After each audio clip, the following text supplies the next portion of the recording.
Welcome to another episode of the Caribbean Edge. We welcome you to this conversation about human trafficking. Tonight, my guest joining us is Janice, and I have Shanika as well, both advocates, but Shanika herself became part of the human trafficking process. So she's going to share that with us tonight. And my name is Dawn Wilson. I'm your host tonight from the Caribbean Edge. So welcome. Please share this episode so that your friends and your family can all be educated on what human trafficking is about. Hear from Shanika herself for her personal experience with it and how she's empowering us to educate ourselves more and also to be more aware and just the vulnerabilities that are right here in our local communities. Doesn't matter what country, doesn't matter your social economic background, doesn't matter your race, you can be a victim of this. And we want to spread awareness because we know how important it is to protect our children. So thank you for sharing this episode tonight. We're going to start with Janice. Janice, welcome again. I believe this is your third time on the Caribbean. Yes, it is. I feel like I'm a co-host all of a sudden. I'm just kidding. Thank you for inviting me. And tell us about yourself. What are you doing? And I know I was just talking to you about why, obviously you're a friend, but also what why I asked you to join this conversation is because you're always an advocate for women. I mean, one of the shows, and for children, one of the shows that you did for us included you, I don't know if you adopted or brought her into your home, you and your husband and your family, baby Zoe, and we hope she's doing well.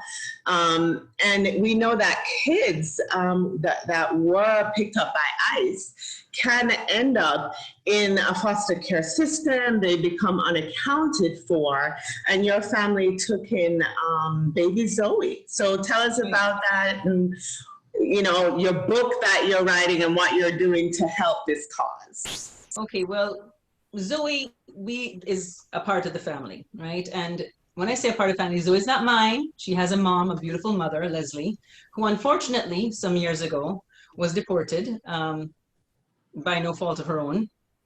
She was brought here with her mom, as you know, when she was very young, and the system took over, and it was just a very hard story. But she called one day and said she was being detained and asked me to pick up Zoe, which I did, with the expectation that Zoe would have been back with her mom in about a week or so. And it just kept going on until 4 months later, they ended up deporting her without letting her back out. And we've had Zoe now for a little over about 2 years, actually over 2 years. And she's beautiful and she's happy and she's wonderful. And we hope to reunite her this year. We would have, if COVID hadn't come along, with her mom. But she's here and we love her. And as long as we need to take care of her, we will, But apart from that, many children have lived in my home, over the years. My eldest is 31, and let me tell you, everybody has lived with me for months or years. But so I speak to children, and children speak to me. But apart from that, you were saying, what am I doing now? I just wrote a book, Happy People Habits, which is really about finding your purpose, or finding your real or true purpose, what speaks to you. And anything that book makes, any sales that it makes will go towards Operation Underground Railroad, which was developed by Tim some years ago, specifically to find the children that have been lost in the sex trafficking industry.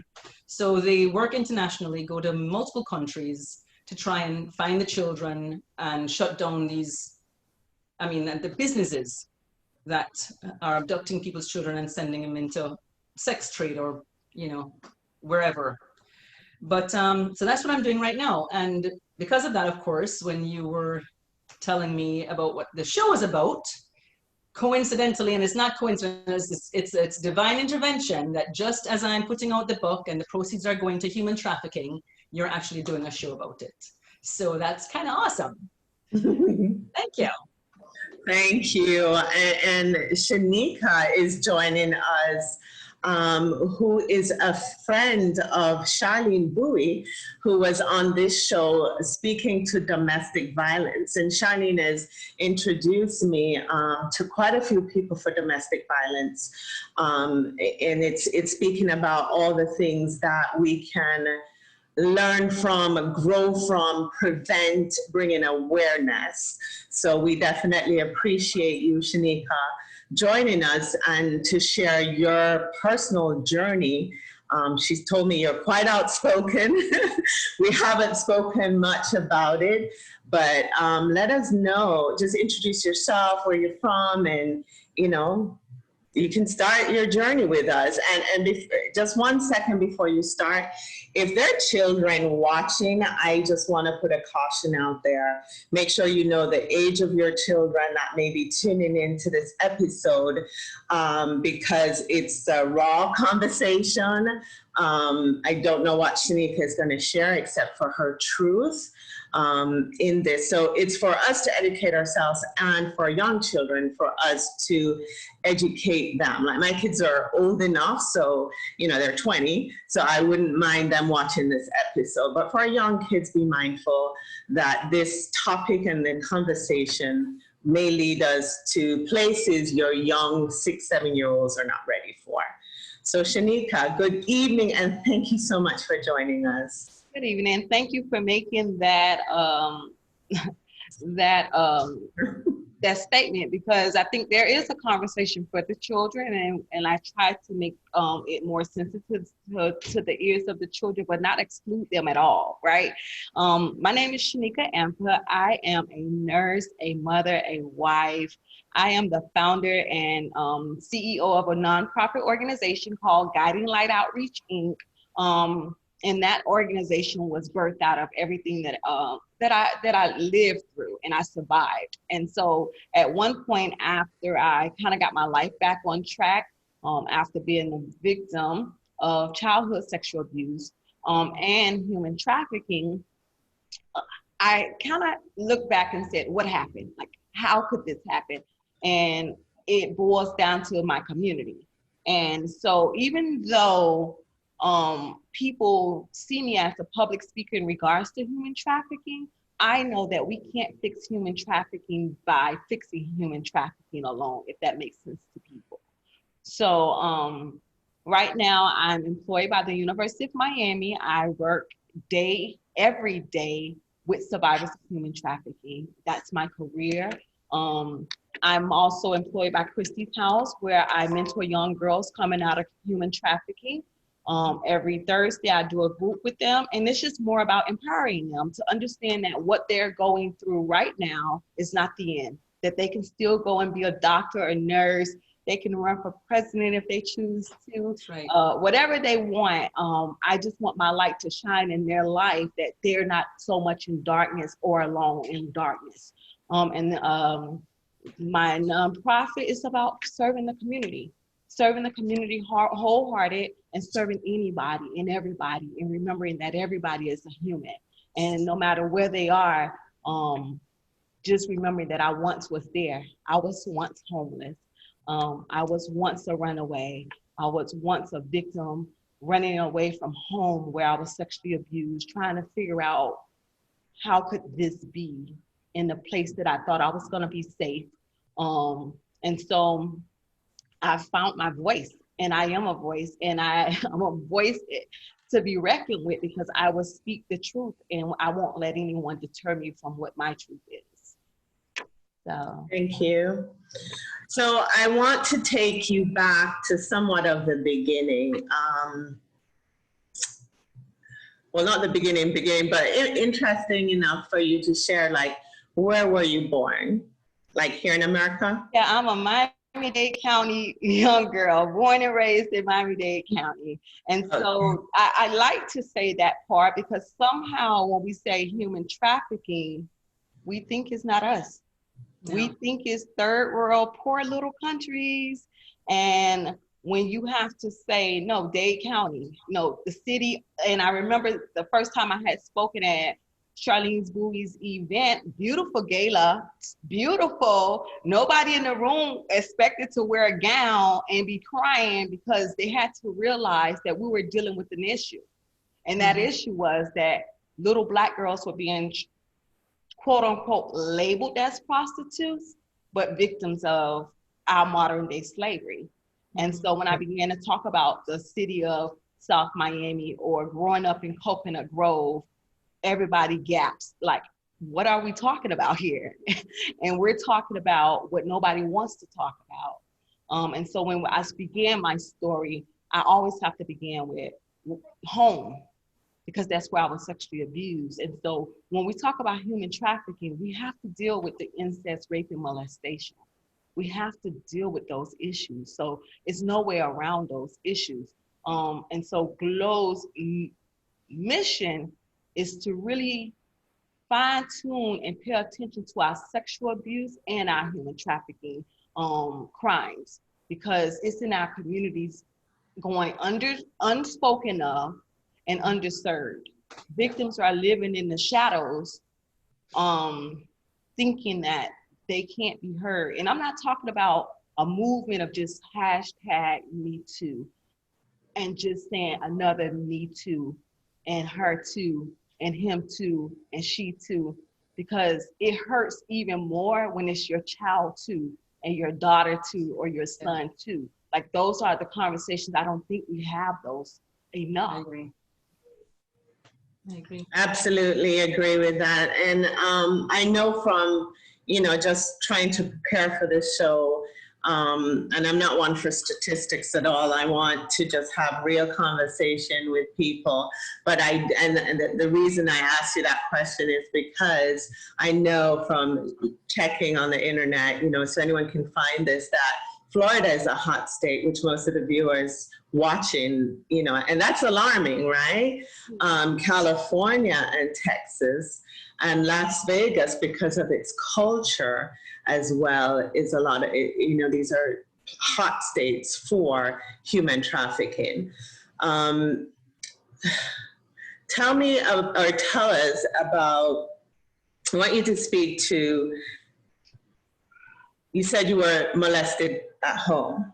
So this is taking you back years into childhood. So I'm trying to get to the mindset of what happened and how did things transpire from there. So if we can start there, as far as whatever you want to disclose about being abused at home, in the home. Lived a pretty normal life, had both parents at home. So that knocks out that, oh, this happens to kids who don't have both parents. Lived in a really good neighborhood. So my father had his own business. So that takes away from that stigma, oh, this happened to only people in poverty. What I believe was my norm was honor roll, making the honor roll and going home and feeling safe. And unfortunately, I don't think we have the conversations, and it's not even about the strangers. It's about right in your home. Kid on kid, siblings on siblings, sex crimes. And so I was abused by my brother. And not to say that my family wasn't a great family, we just didn't deal with it. We just didn't deal with it. Many families don't know how to deal with it, or we sweep it under the carpet, or we just, we're afraid. We're afraid to talk about it because it's been our family name, right? And so we start protecting this family name, and we're protecting the last name or what people know of our family name, while one person name is being tarnished. And that was me, because after I started running away, nobody understood what's happening to my name, Shanika. I became the fast girl, the hot girl, the too grown girl, the girl who was asking for it. And this is not just from my family, but from the community, the whole community.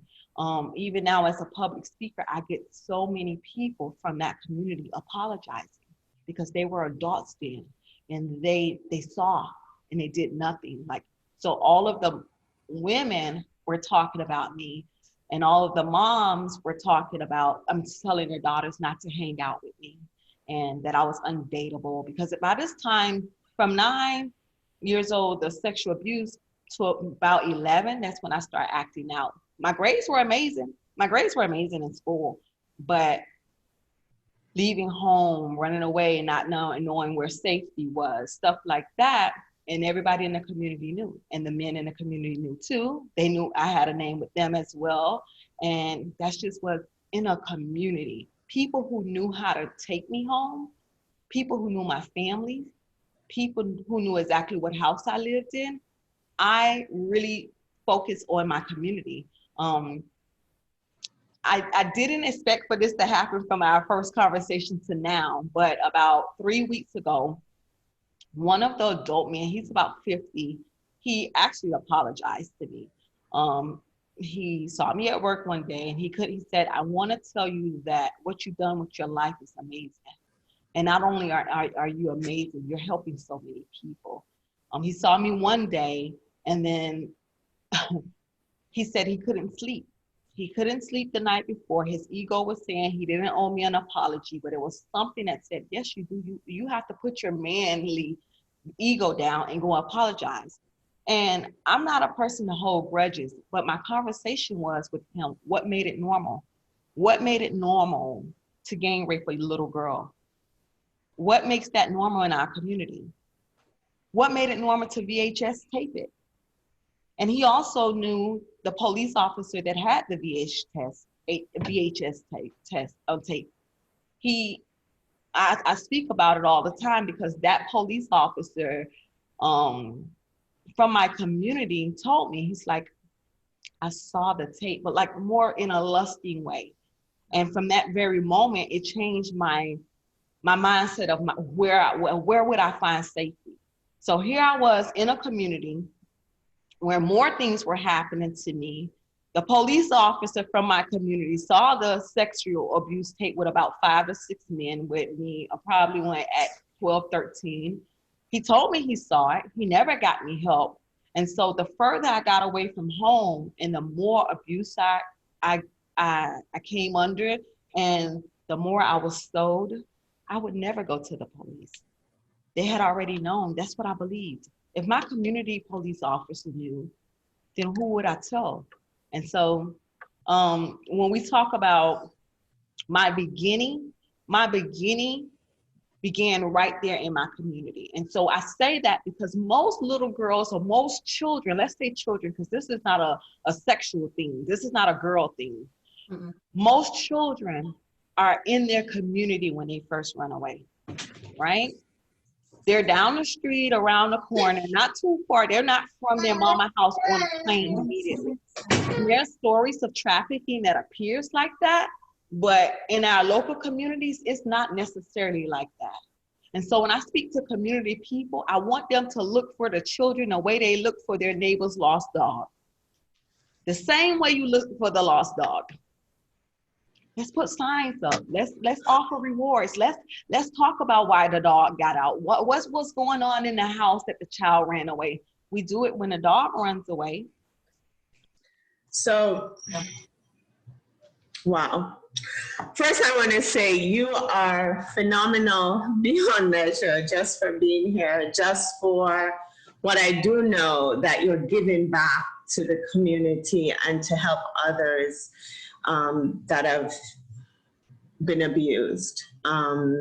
So I personally thank you for that. And I know every viewer watching this can't thank you enough because we don't talk about it. So having you on here talking about it is a true honor, and just being vulnerable to us. I understand from what you just said, between 9 and 11, you were abused by your brother sexually, and then you ran away. Where did you run to? In my community. I know, but I was just in my community. Sleeping. Yeah, so I was in my community, and it wasn't even that I ran away. And so that I speak to parents. If your kid don't come home one night, don't make your judgment. Mm-hmm. Don't make your judgment, because had someone asked, why didn't I make it home? they would have known, somebody, the school teacher, the counselor would have known. After being gang raped, I fell asleep. And so I didn't make it home that night. And so when it was time to go home, I had this fear. And so I always speak to the parents. If your kid fears having to tell you the worst thing that ever happened to them, then we need to go back and talk about relationships. Mm-hmm. That's right. We need to have that conversation, building relationships. Are we talking about it? When I did decide to go home, you think about I'm in trouble, and you think about what's going to happen to me. And so then you might stay out another day because I can't face what's going to happen at home. And again, I was being trafficked while going to school. So days I would be on the way home from school. And when we talk about a little bit moving towards the vulnerabilities, I was a broken little girl. And so looking for attention, it was bad attention, but it was attention. It was somebody that heard me out. And the normalized bad behaviors of sex that started in my house, I didn't know what was normal anymore. Because if that happened at home, then everything else that was happening to me became the norm. And so for a while, then it happened at school. Then professional people, teachers, security guards, it started happening with them. So all of it became my norm. Yeah. And so I believe that there may be different, some people might not have gotten so accustomed to it. So you have some people who are sexually abused and they go the opposite route. They completely shut down. They're introverts. They're depressed. They have mental health issues. And then you have the girl or the child that goes the other extreme, and everybody sees that.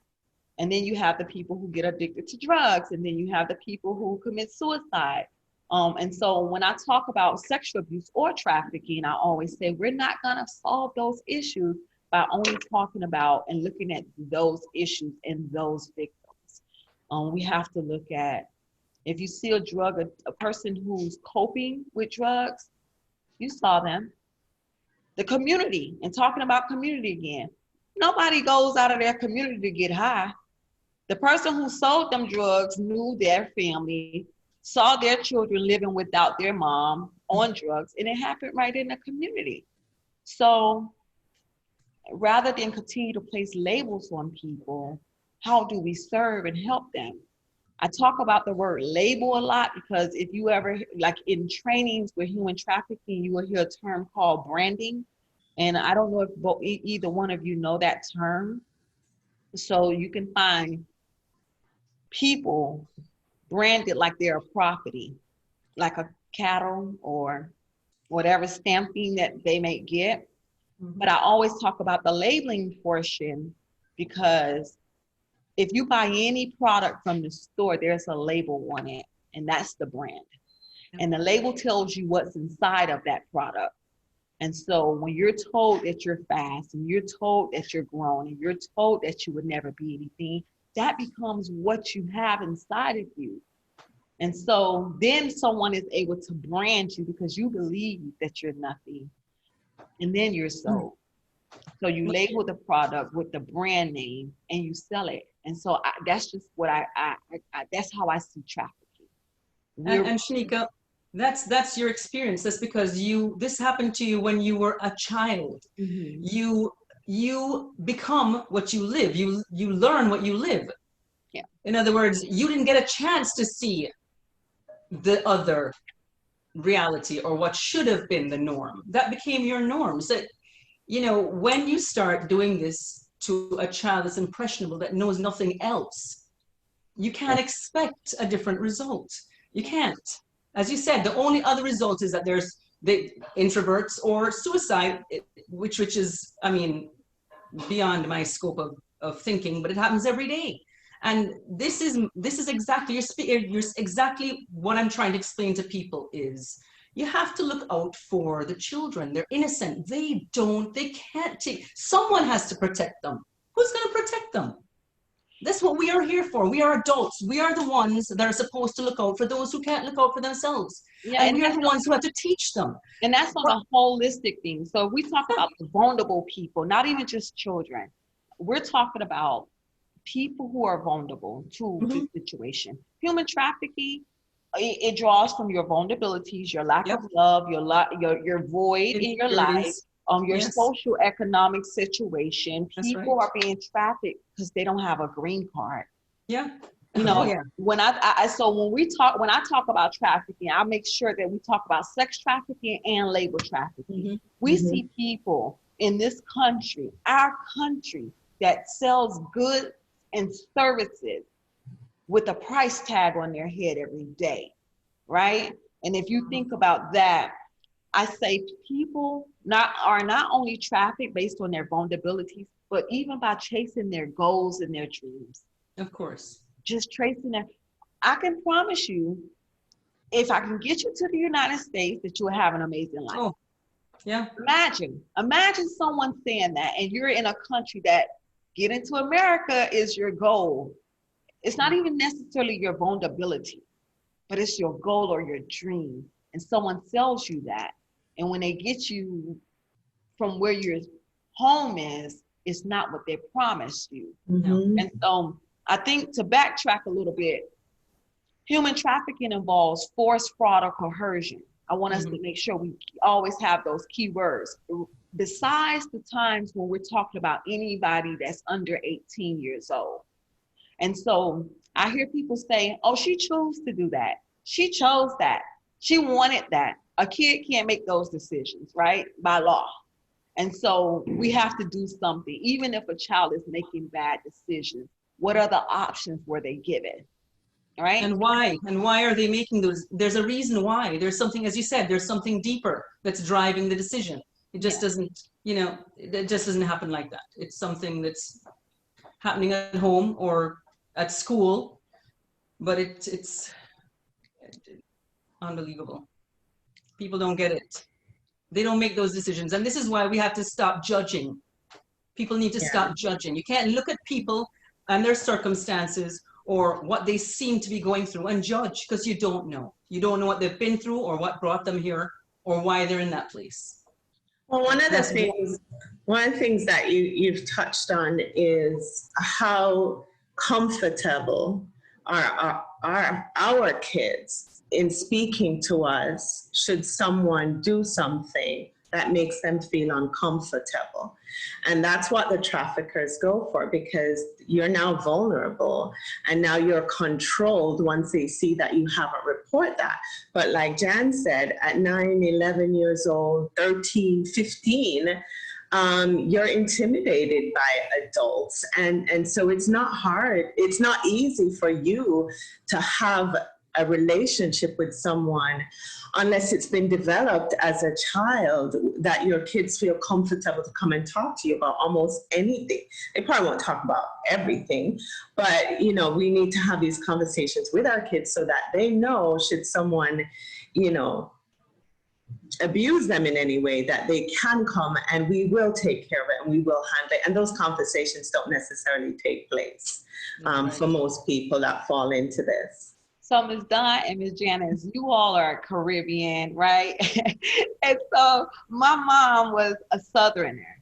And so we grew up hearing you obeyed adults. Like an adult said something, you did that. Like you didn't question it, you obeyed. And I feel like sometimes we have to unlearn, reteach, and relearn, right? And I'm almost wanting to be killed in some rooms when I tell people your grandma was not always right. And it's like, I know you're talking about my grandma, but it's not an insult, right? If we can teach our children, it's not about a person's relationship or title in your life, right?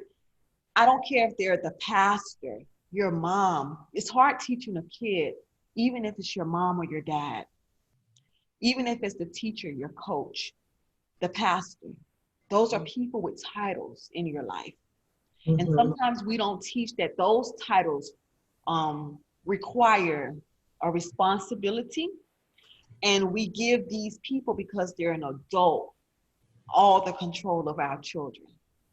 Yeah. even doctors. And then we live in a society where doctors will sexually abuse your children. Yeah. Pastors will sexually abuse your children. Teachers will sexually abuse your children. Yep. Parents are selling their children in human trafficking. Oh, yeah.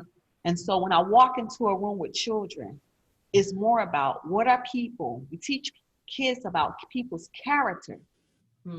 Yeah. Right? Because we can't wait until we come through this whole life of wisdom and, you know, about 40, and now you can start kind of discerning people's character. We're a little bit more wiser.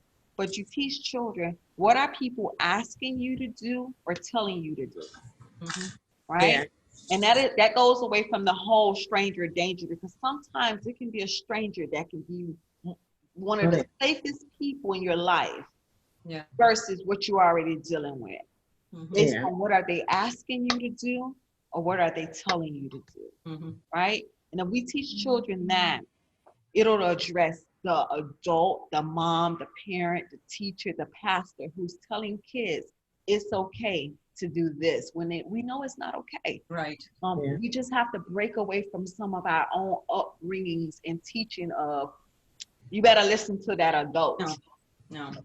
You don't listen to that adult, and now you're in this situation, and in your mind, you don't know what adult, and that's where that trust comes in, that you're trusting to the wrong people. Yeah. I think I'm glad you raised that too, because as Caribbean people, we're certainly guilty of that. And there's a difference between respecting adults as well as knowing when adults are wrong and right, and when they make you feel uncomfortable. And we certainly need to teach our children that. You mentioned about the police officer that saw the tape, and when he addressed it with you was not to take action, but rather in a sexual reference to it. Where's that officer now? Would you recognize him? Have you thought about filing a complaint? He's retired. I know he's retired from the city.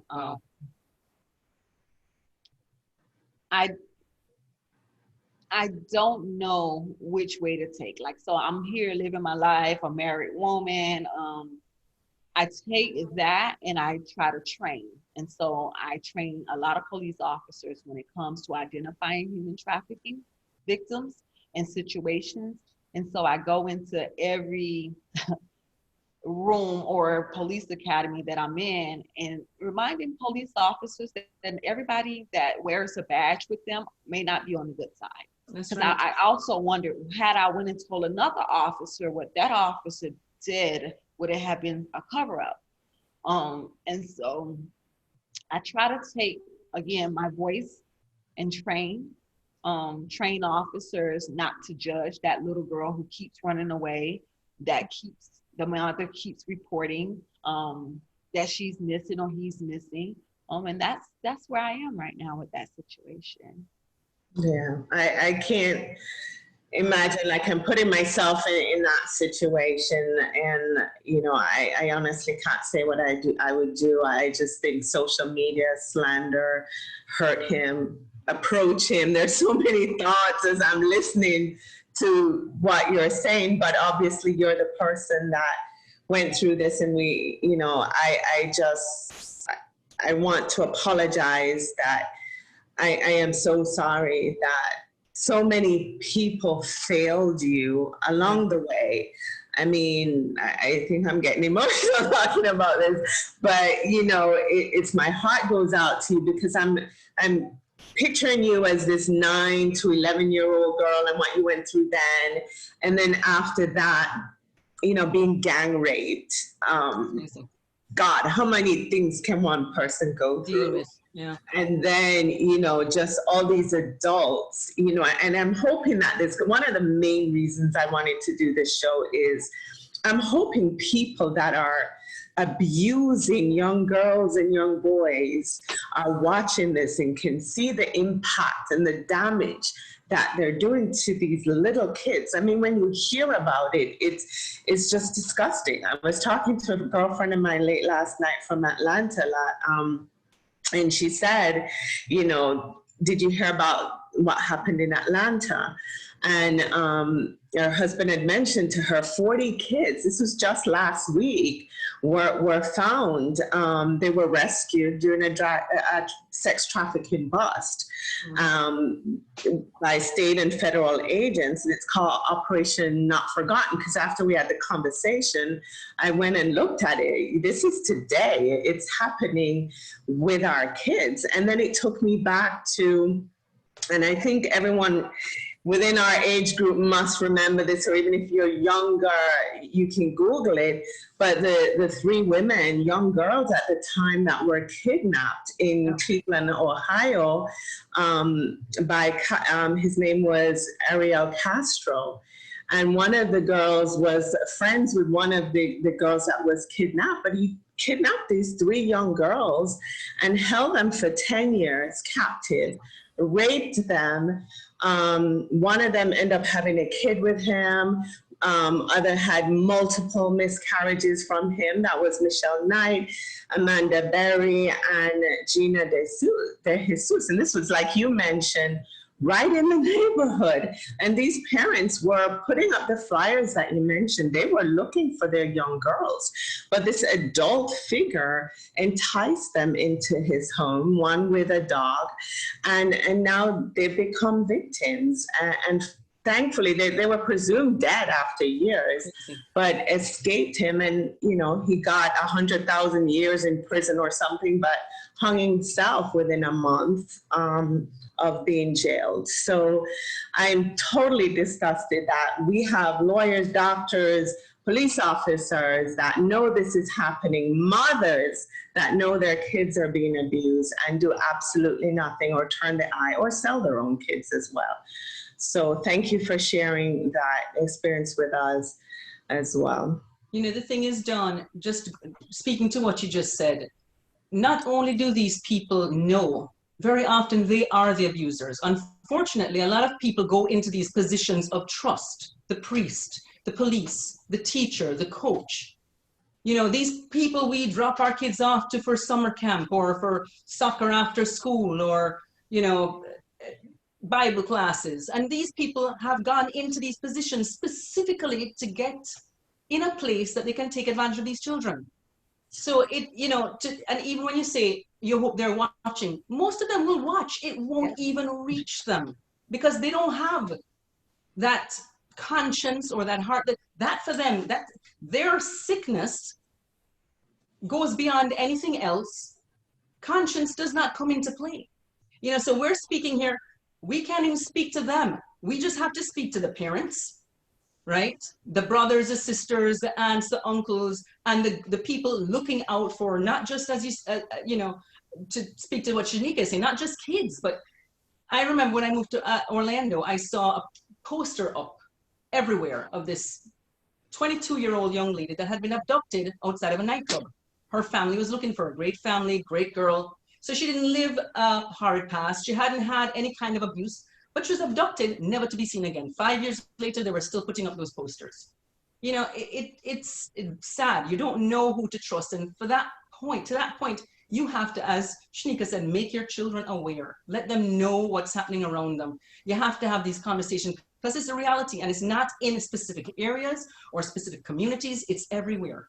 It's at the park next door. It's your next door neighbor. You don't know. And for that matter, I remember once again back in Orlando, wow. I lived in Windermere, fantastic community. And police came one morning 4 gates down from me. And you're wondering why, only to find out the guy who lived in there, who drove in his Porsche and his this and his that, you know, living the life.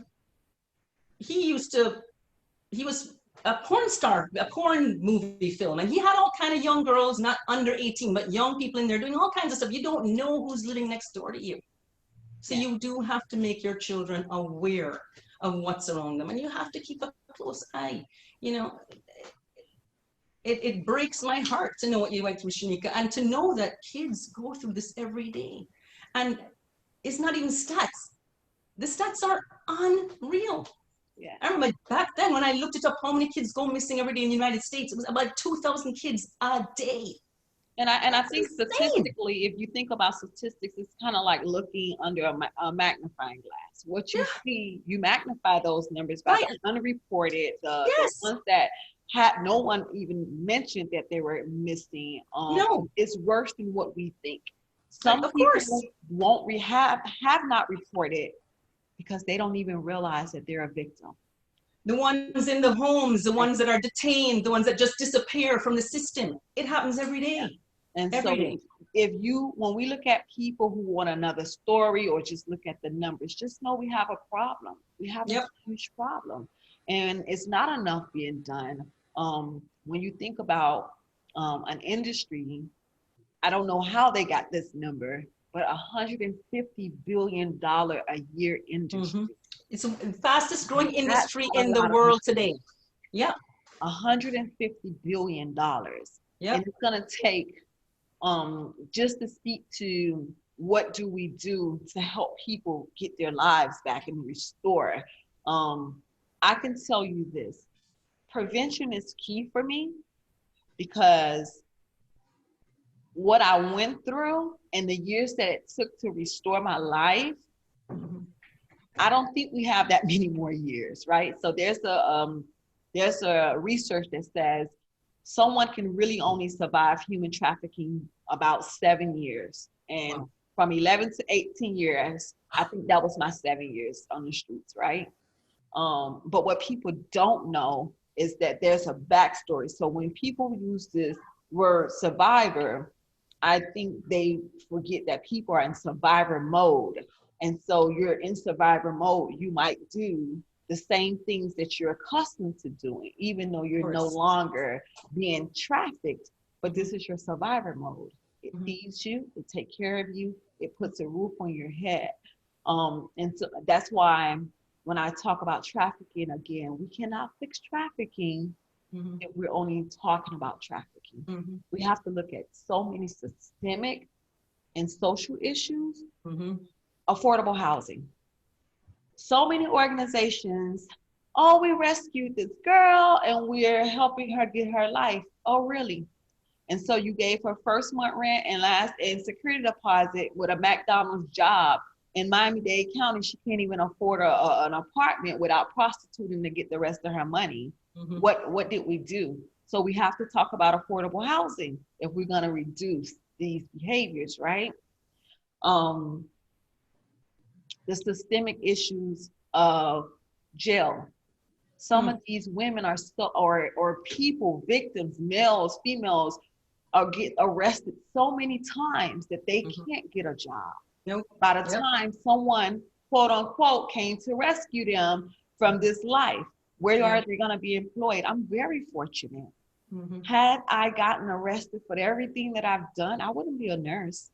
And even with me becoming a nurse, I had to send a lot of documents to the Board of Nursing because my identity also got stolen out there from one strip club to the next.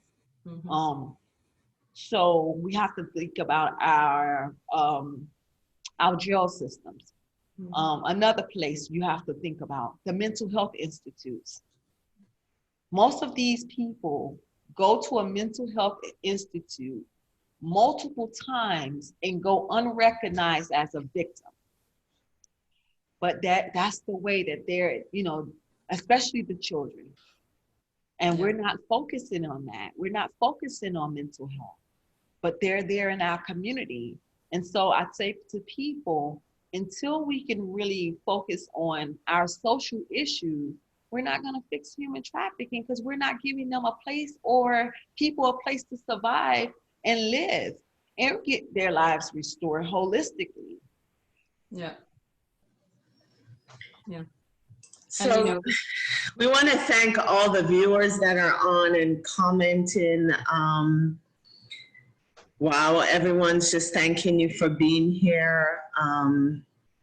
Charlene says, Shanika, you took your power back and became a force to be reckoned with. I love that. Thank you, Charlene. How did you get out? I ran like hell. I say that. No. I say that and I say it, and people are like, No, I remember, I say I ran into it because I was running from abuse. And I ran many, many times. I ran many, many times. And I had to one place, like now I'm not running. I ran from one trafficker, ran away from that trafficker because I didn't have enough money to pay my dues. You have a tab that you need to meet that quota every night. And I remember one night not having enough money. And so I ran because I didn't want to get punched. And I met another one, and they're just, and that was just the system. You don't get out, especially if nobody's there. The help isn't there. The help was not there. Um, Now I see a lot of help, and the help still is not there if those organizations are only open 9 to 5. That's the problem, right? And so I remember being the bottom girl, and the bottom means, oh, you're pretty much second in command to this person because you're more. I think now that I see it, you're more enslaved in your mind, and you believe that you're so special because he's told you that. And you can run that business. You've sold enough, you've been sold enough, and you brought in enough money that you're now asked to watch the other girls. And so as the bottom, I was given a little bit of control and a little bit of what people would call freedom. And one day I just had to run. My responsibility was to drive the girls back from the club to the house. And in my mind, that was the last day. And I took those girls to that house and I ran. I packed what I could and I left. But the sad thing is I had nowhere to go. I had nobody to call. And so I was 18. I found myself that night right back on in South Beach, trying to make money, and I got arrested. And that was the first time I had ever gotten arrested for prostitution, and I went to jail. And that was a wake-up call. I just continued to run. And what I want people to understand, that we have to be the support. You're not rescuing no one. You just need to support. Like, there's a false sense of I'm rescuing someone, but are you there for the support? Because it's going to be a journey. And I needed people to be the journey. The church wasn't my support. My family wasn't my support because they didn't yet understand me. I had a friend that was labeled as a gang banger and a drug abuser, and she took me in. I found out in that next month that I was pregnant, so I got out of the life pregnant. And in that time, I knew I would never go back. That was my second kid. My mom had my first kid, and I knew I needed to do something different. And so I had to dig deep inside. And so this is what I do now with most of the young women that I work with, or survivors that I work with. I ask them to dig deep inside for what they wanted to be before any of this ever happened. And I remember wanting to be a teacher or a nurse. And I went back to school. I signed a bad contract with Sally Mae. I always tell that because I did not know about financial aid, but I knew that my education would be a change in my life. And so I just kept stepping away further and further from the life, but running in a sense of I'm running and I'm not turning back to it.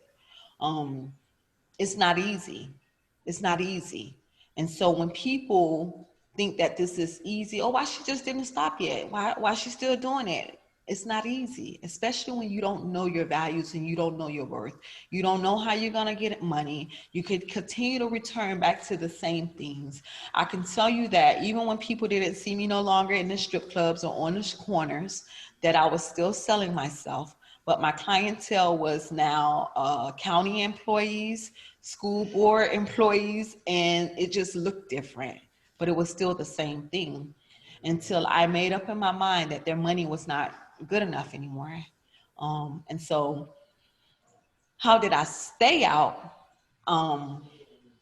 I took my family as my grounding. So when people were like, oh, you got that many kids? I say, yes, it took that many kids to really help me.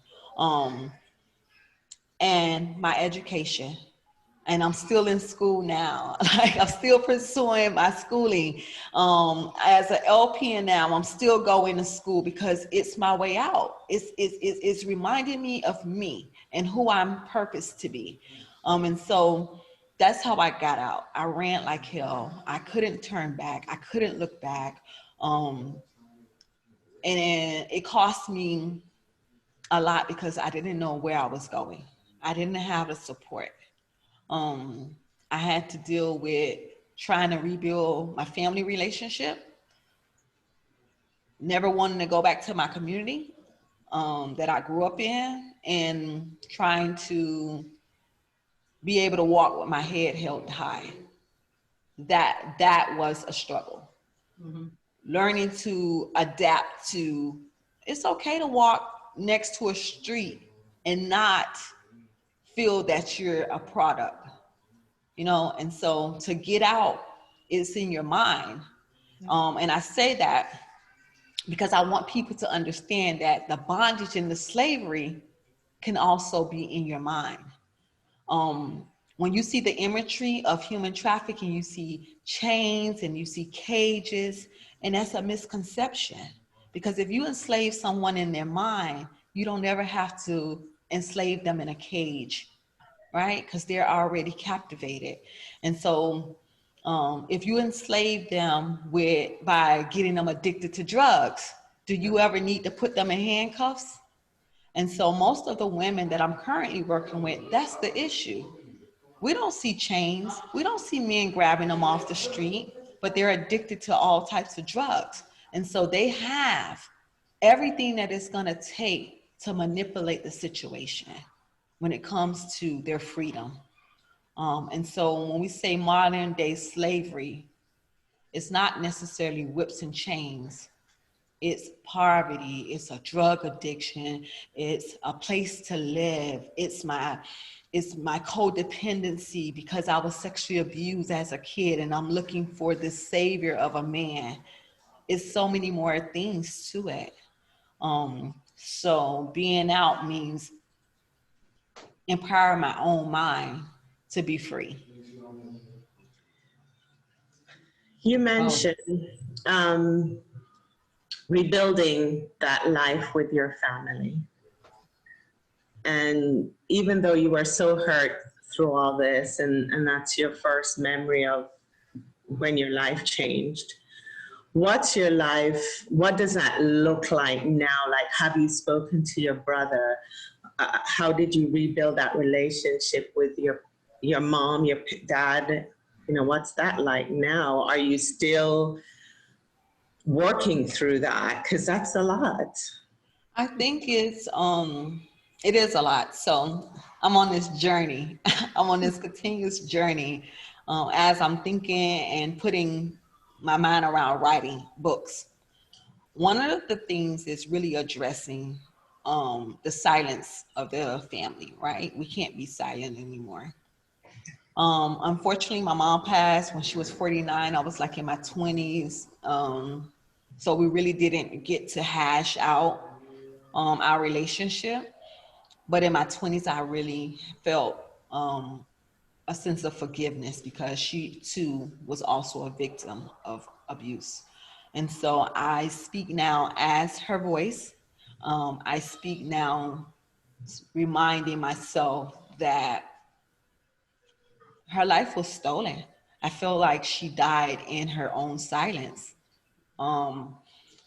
My sisters and I, we're we have amazing relationships. They're in different states, but we communicate.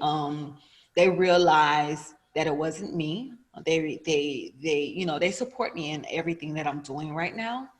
And as far as my brother, I have not had a relationship with him or a conversation, which I plan to.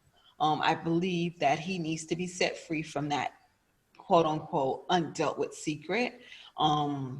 His children speak to me because they're older. They're always inquiring about our relationship. but I won't have that conversation with them until I have that conversation with him. You know, that's just how I feel about it.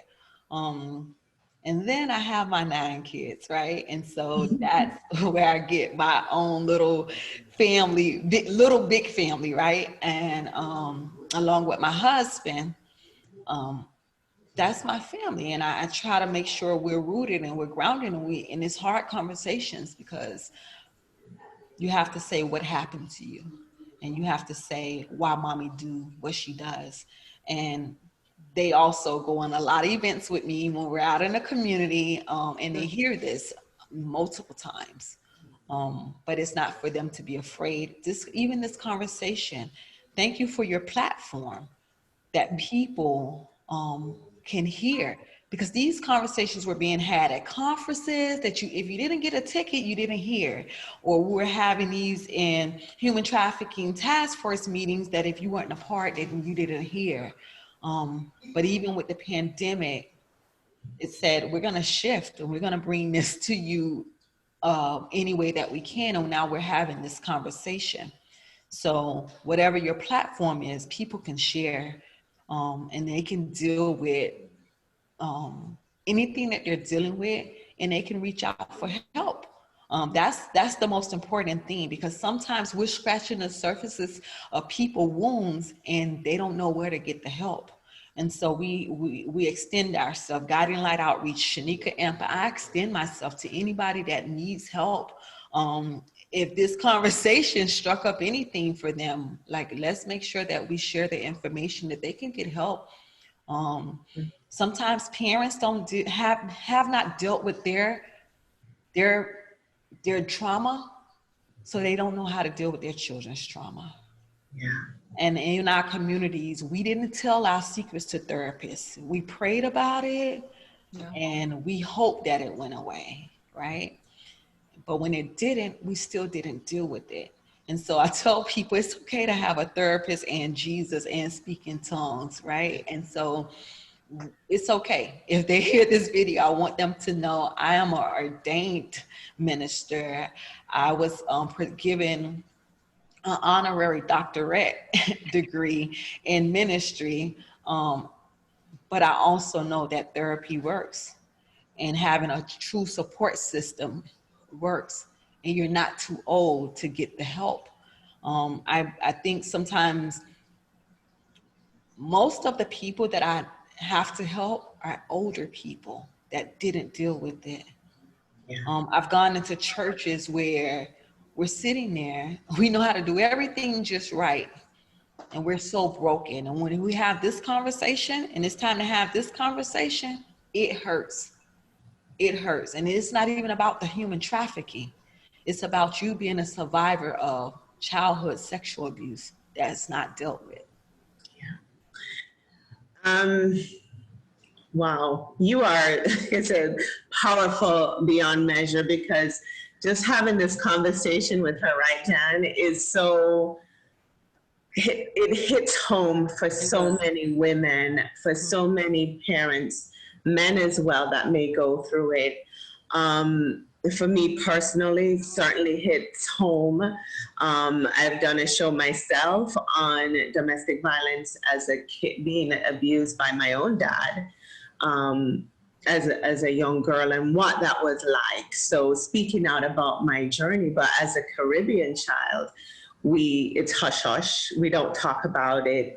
And I'm listening to you talk about your 9 kids and how your face lights up and your eyes light up. And I just know one of the things my daughter said to me is, and my son as well, thank you, Mom, for breaking the cycle. And I just see that with you, because as your power as a woman, like Charlene Bowie said, you've taken it back, and it's having those conversations, sharing your experience, right, having more people talk out about it, and breaking these cycles of abuse. We don't have to pass them down for generations.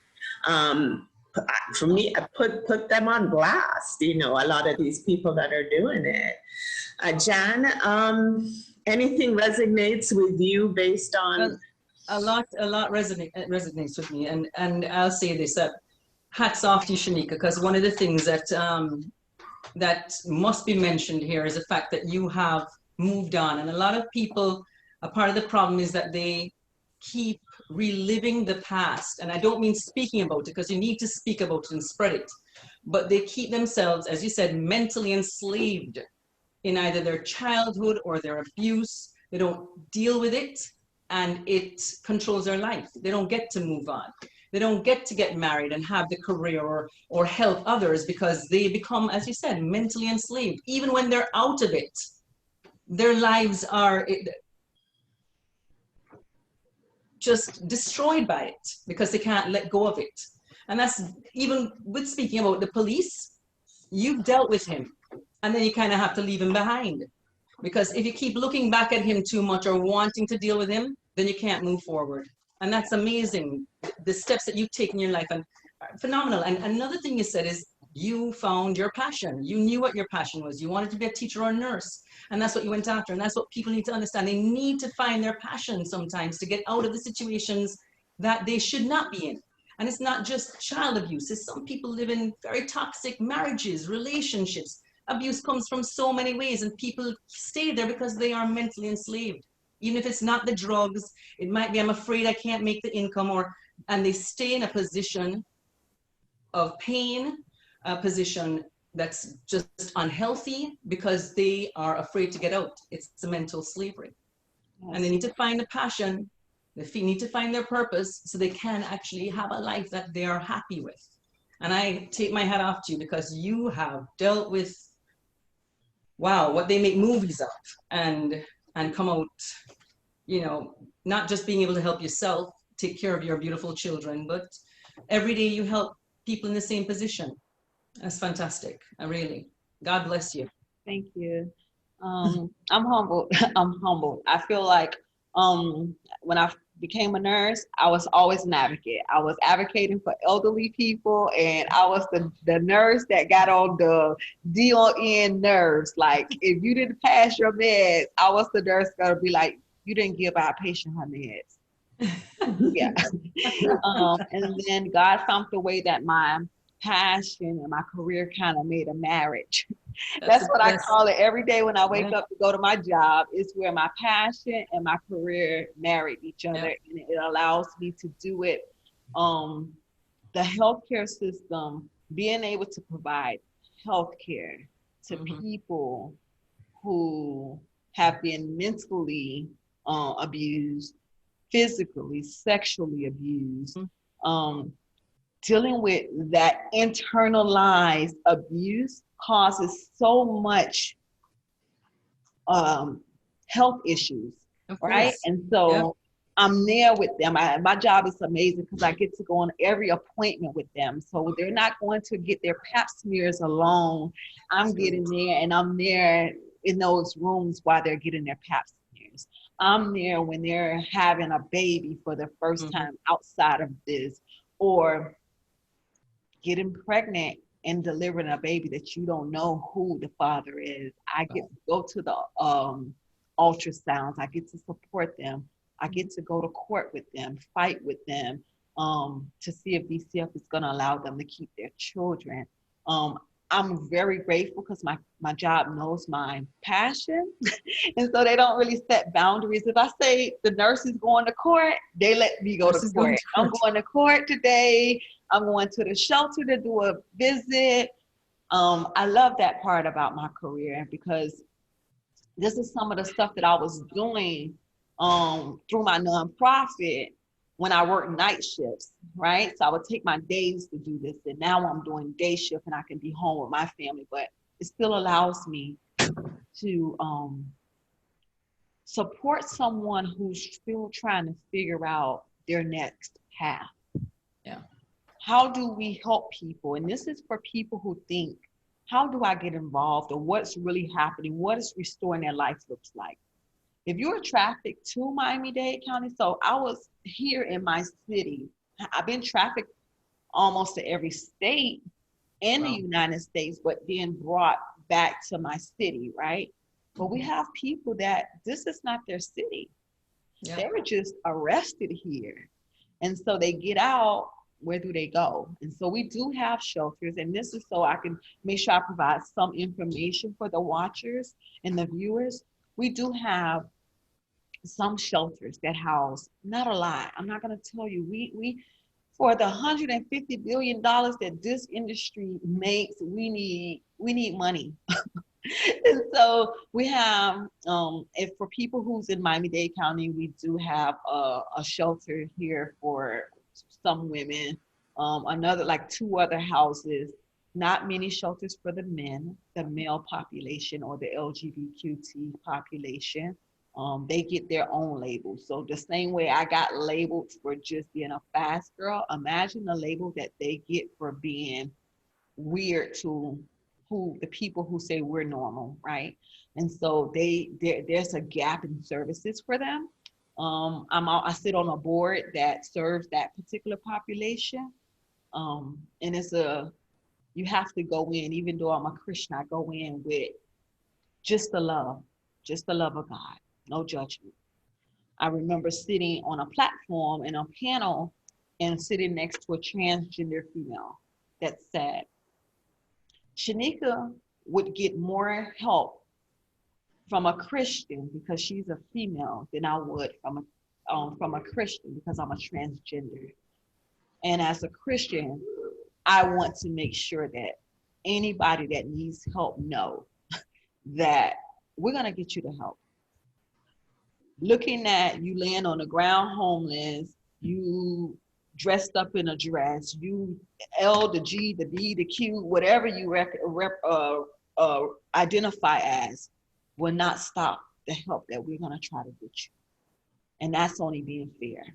Loving people in their situations and aiding them should not depend upon what their sex. Help is help, right? It doesn't depend on skin color, none of that for us, and it shouldn't. So we do have some shelters. We do provide some healthcare services. Healthcare is not free.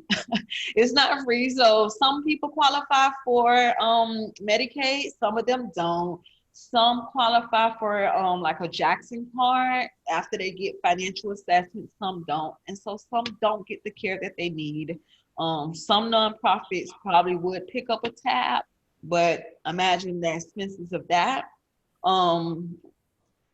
If you're a kid, we do have services for children. Christie House does provide services.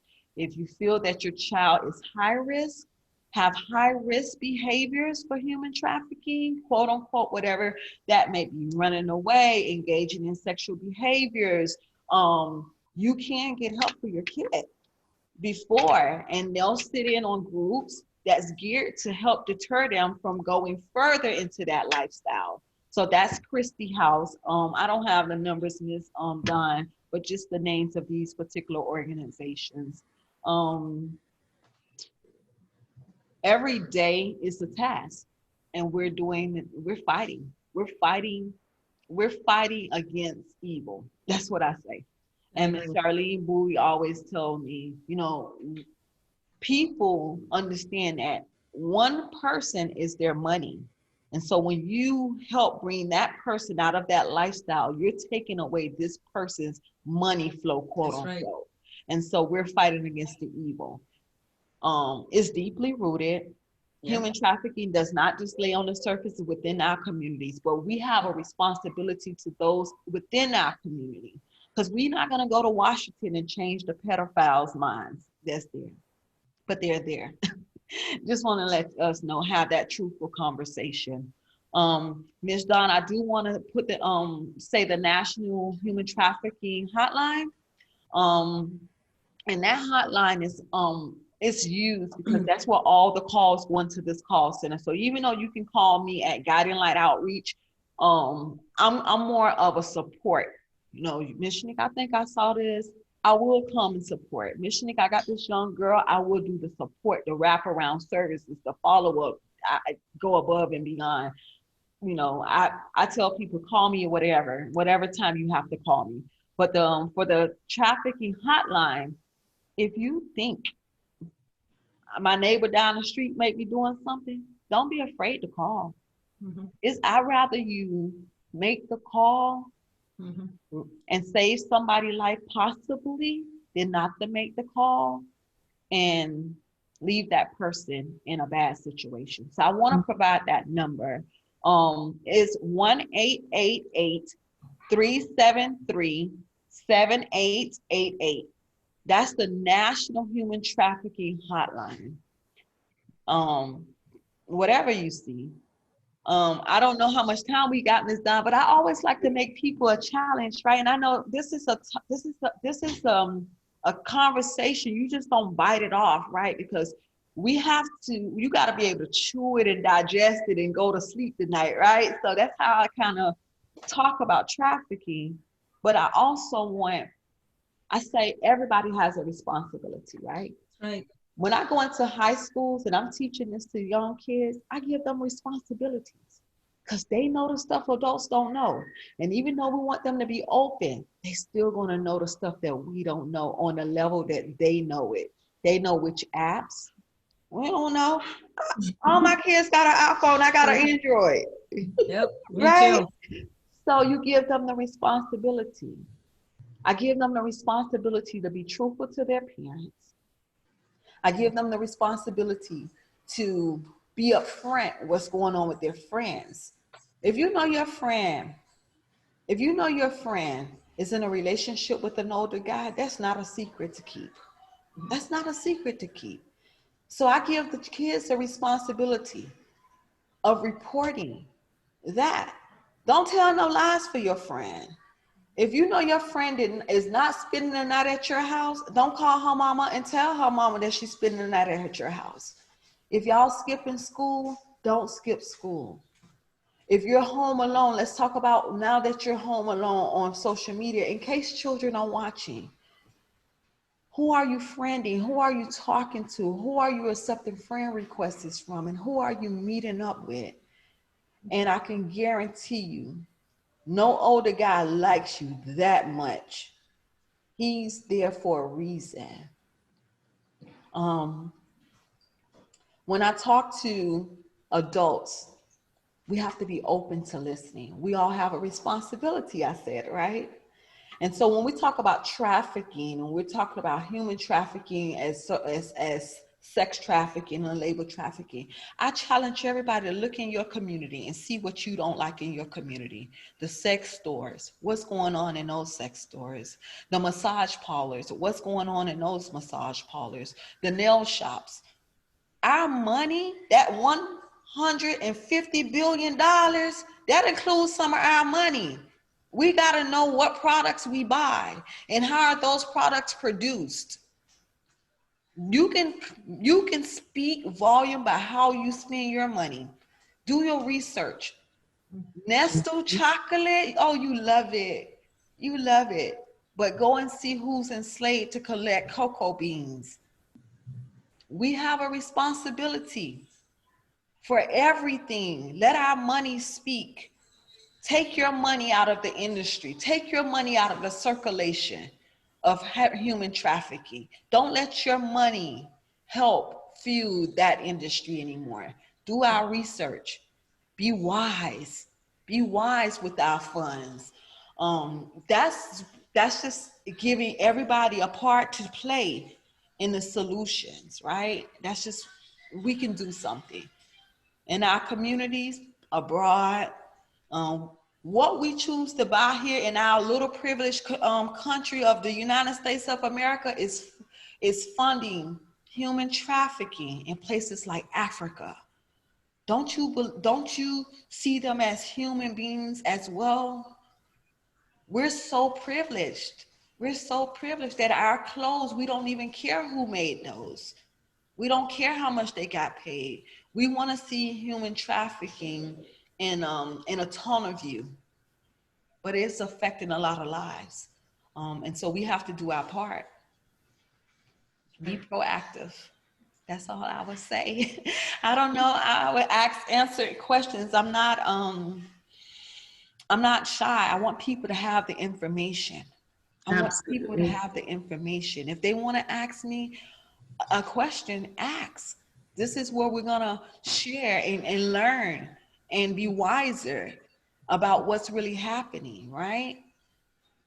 That's right. Well, I asked you some pretty deep questions about your family. And trust me, they weren't easy to say, but I know you said ask me anything. So if there are viewers out there that have specific questions, please ask. As you can see, Shanika is open. She's phenomenal. She wants to spread the word. She wants to help. And you're so right about everything you said, because when I was reading, it did tell me there's like a website you can go to and actually put in to find what industries you're supporting. So, you know, I will share that information in the feed as well. I will find it and share it, as well as you shared the hotline number. And I do know you can also send a text as well. Some people may not be in a position to call, but you can text. I believe the number is 233-733, but I will confirm it as well. Wow. Let me see if we have any questions. Jan, I want to talk to you a little bit about, you know, what you're doing with your book. Tell us about the book. Where can people find the book? Because those proceeds, like you've mentioned, 100% also support the industry or awareness of it. Well, it's Happy People Habits, and this particular one is about finding your purpose and living your passion. And it's available on Amazon. Just have to type in my name, Janice Whittingham, or Happy People Habits, and you'll find it. And 100% of the proceeds, as you said, go towards OUR, which is Operation Underground Railroad. And they are 24/7 all about fighting the industry, fighting to find the children, and to take down the perpetrators that are you know, doing these hard crimes. And it's an industry that is the fastest growing industry in the world right now. It's crazy to see the numbers in this country, and people don't even realize. And you know, to what Shanika says, everybody has a responsibility, not because you don't have young children, or not because you don't know someone that it's happened to, or not because you don't live in a community that you think it's happening in. It happens everywhere. It happens to anyone. And you need to keep your eyes open. You need to address it with younger children, whether they're your children, grandchildren, nephews, or nieces. You don't have to get explicit, but you need to make them aware and get involved. Not everybody can be a nurse or a social worker, or be physically involved. Not everybody can be financially involved. But do what you can, you know, whether it's speaking or donating or helping, whatever you can. Everybody has a responsibility be your brother's keeper. You know, that's the one thing we learn. We grew up with that. Be your brother's keeper. Look out for somebody else. And, you know, to speaking what Shanika said about going to Washington, it's unfortunate this does not get the coverage in mainstream media, because there's a lot of money behind it. You know, so because it's not in front of you every day, it's not on the news, you think it's not happening. Unfortunately, it's happening way too much. Yeah. And you know, it happens on the streets, it happens here in Miami. People do get pulled into cars, and you have the mental chains, and there are little kids that are in physical chains or in cages. It's a huge world of evil. Yeah. I think one thing we didn't speak is about like the recruitment. Like if we're talking to young children, like your child friend can be a recruiter. I once was a recruiter. Like at 16, I was a recruiter. I would hang out at the malls because I drove a Mercedes and a BMW, and most girls wanted that. And so you just don't tell them what they're getting into. So be vigilant. We have to see who our children are hanging out with. And it sounds so cliche, right? It sounds, because we're so busy. Parents are working at the same time that their children are going from school to sports. Yeah. But when I say we, I'm not talking about just parents. I'm talking about the neighbors and the other neighbor and the teacher and the lady who know everybody's business and the lady who told everybody business but didn't help the situation. I'm talking about all of those people in our we as a community, we as a one body that we're looking to better our children. We see it. You saw it. You knew what was happening. And so we have to know, we know if a strange person came into our community, but we also know who is in our community already doing strange things, right? I don't believe, again, when I talk about community, I don't believe nobody got shot in our communities without us knowing who was having beef. I don't think nobody in our community don't know when that man who had sex with all the other young girls and got all the other young girls started having sex with another young girl. All that is right there in the community. And until we as a people of a community, people, when I see community, people coming together in unity, until we as a community work together, we're not going to look for an outsider to solve our issues. We're not going to look for, I think about it like, it's so hard to talk about the trafficker, right? Everybody wants the trafficker to look like the worst person that I ever met, right? He was being whoever he was.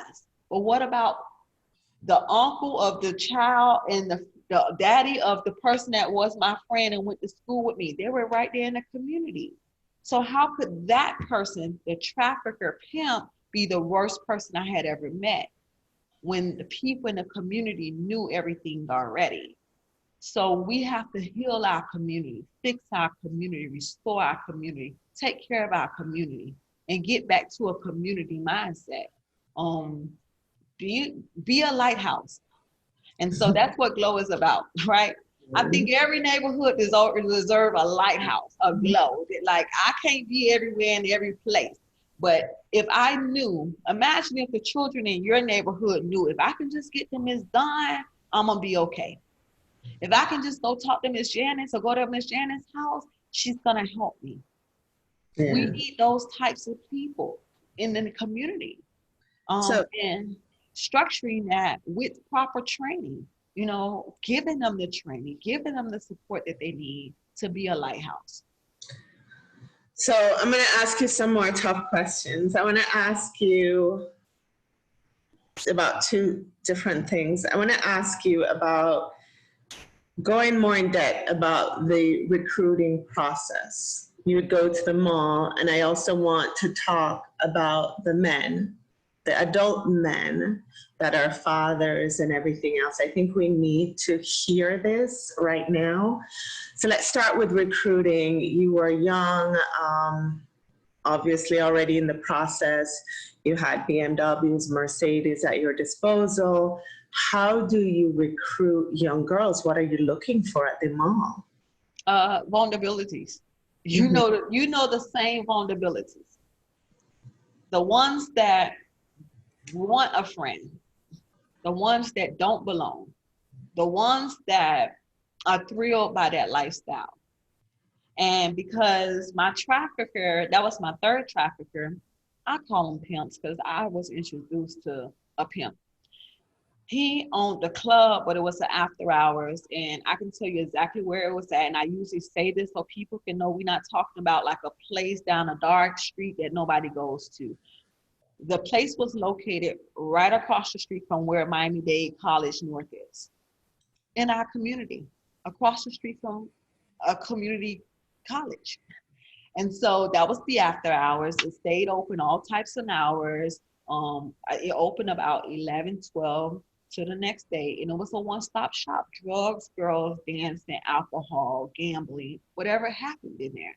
And so probably go get my nails done, meet a girl. He was also a drug dealer. So if you had an addiction, that was easy. You would, quote unquote, supposedly get free drugs, but you're going to pay for it.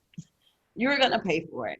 And recruitment was selling this dream of this life that I had, which at that point was normal to me. Wow. Because this started from 11. By the time, so really, people don't be real. So from 11 to about 14, I felt as the victim. About 15, 16, 17, I felt like I was more empowered because I had learned how to rob men. I learned how to not have to sleep with all of them to get whatever of asset that they had, pickpocket them. trade drinks with them, whatever it took to get whatever they had of access. So by this age, I felt like I was not a victim. I felt like I'm empowered. And it's kind of like this ego, if you're going to get them back, because now all of them kind of paying for the ones that damaged you in the beginning. And so even in my recruitment, you're just teaching the next person. And you're filling your own shoes in a sense, while building somebody else's business of enslaving someone. Wow. And the sad thing is you don't know how they're gonna fare out. So I fared out pretty good because I never got addicted to hard drugs. But someone who was already addicted to cocaine, they wasn't gonna fare out as good as I would. And that's the sad part. You get people in that even when I'm out, I don't know if they're out. And so me getting this assignment, because this was really an assignment from God to go back. I'm going back and I'm helping people while not even knowing where those people that I got in. Recruitment, you go script club to script club. You may, because there's no rules in this. It's no rules. And so you may go from one script to the next script club, and whatever girls that likes this lifestyle that you present, they'll leave with you. Where they're going, they don't know. I think one of the things that one story that I always is like, I kind of want to always go back to New York and ask them whatever happened to this story. This young lady came on a trip here to Miami-Dade County with her school, but she didn't go back with her school. And so now here I am at 40, and for years now I've been wondering, like, what did the schools say to the mom when they got back to New York? We lost your child in Miami. Wow. Like, I still can't wrap my mind around it, but she ended up in the same house as me. She ended up right there being sold just like me and not going back home. And so I'm always asking myself, how did the school go back and tell her mom that they lost her? I can't wrap my mind around that. But that's the recruitment process. You bringing people into this lifestyle with a dream, playing on their vulnerabilities. Mm-hmm. Yeah. Thank you. Let's talk about the men the adults that are supposed to protect you, their fathers, their doctors, their lawyers. This conversation, when I have this conversation, I remember going to Sunny Owls. And you go to Sunny Owls, they don't want to believe trafficking is there. And so I was asked to go into this room with all these wealthy women and talk about trafficking. And they'll donate, but it's not us. It's not happening here.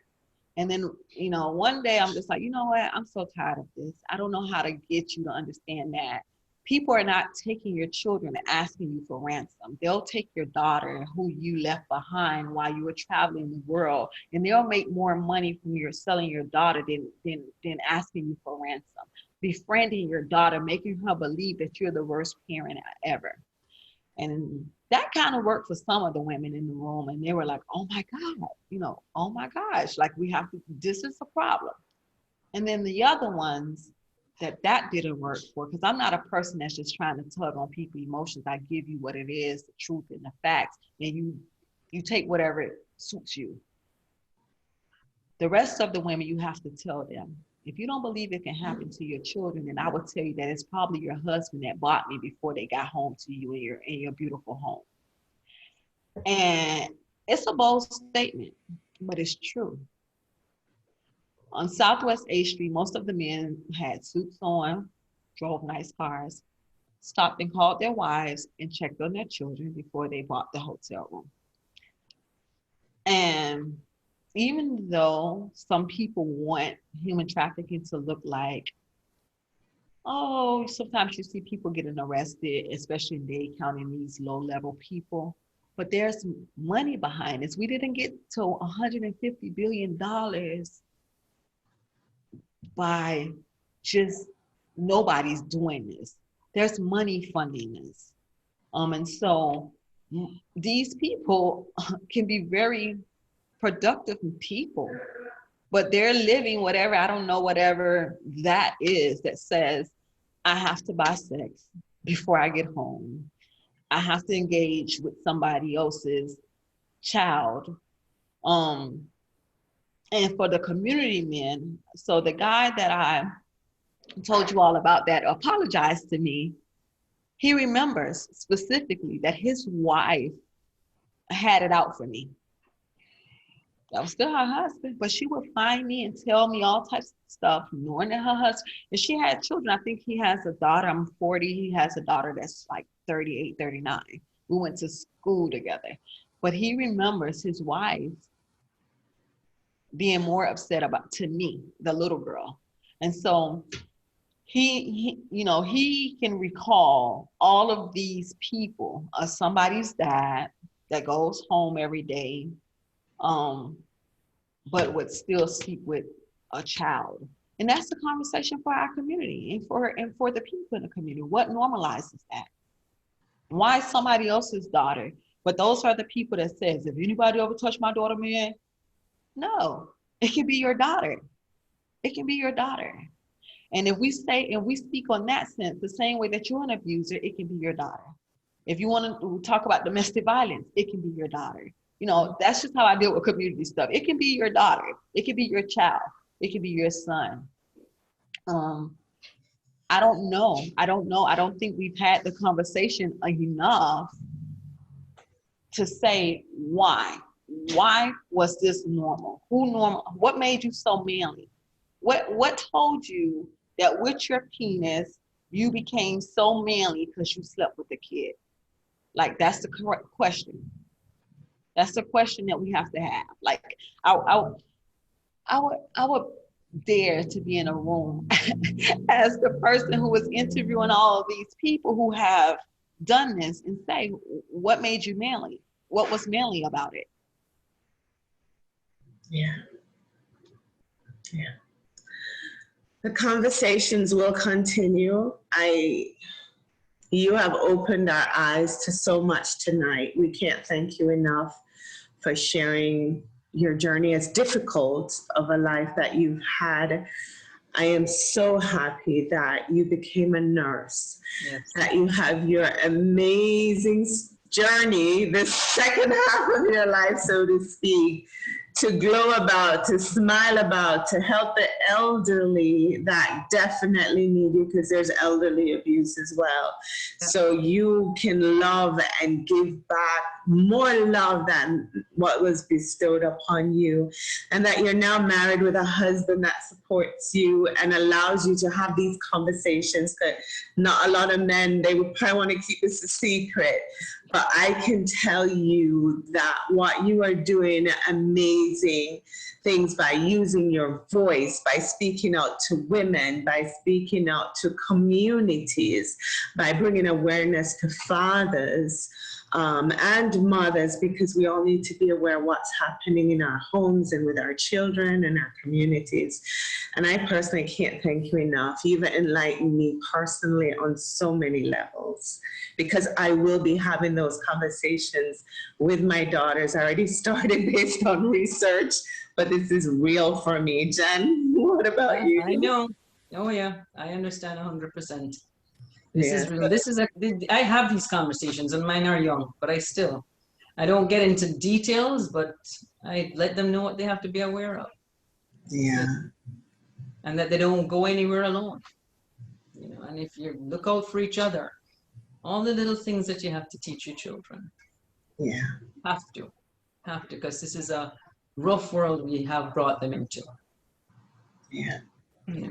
Thank you for breaking the cycle, and hopefully we will see you back on the Caribbean Edge.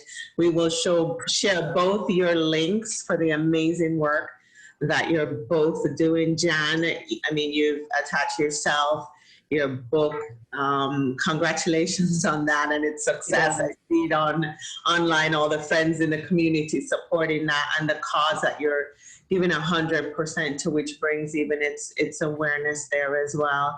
And, you know, I hope you're getting some rest, Miss Superwoman Shanika. with everything you're doing. So the conversations will continue. I hope you both join us again.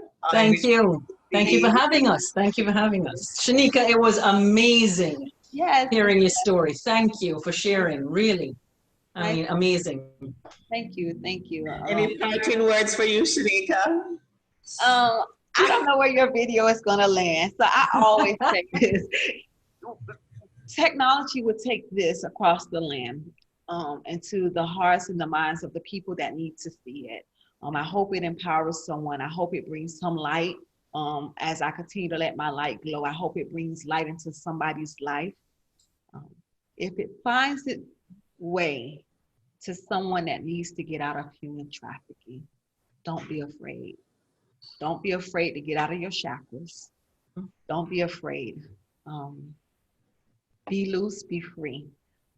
If this video finds you and you find it, know that you don't have to stay there. There's freedom for you. That's all I would say to the world. Thank you. You're amazing. Thanks. Good night to all the viewers. And I'm sorry if I didn't get to all your comments, but I'll go back and we'll go back and we'll answer you. And thank you for staying tuned in. And thank you for sharing this. Like Shanika said, this needs to get in the right hands. And thank you. Blessings, love, respect. And I'm meeting you personally after this pandemic. Have a good night. Bye-bye. Good night.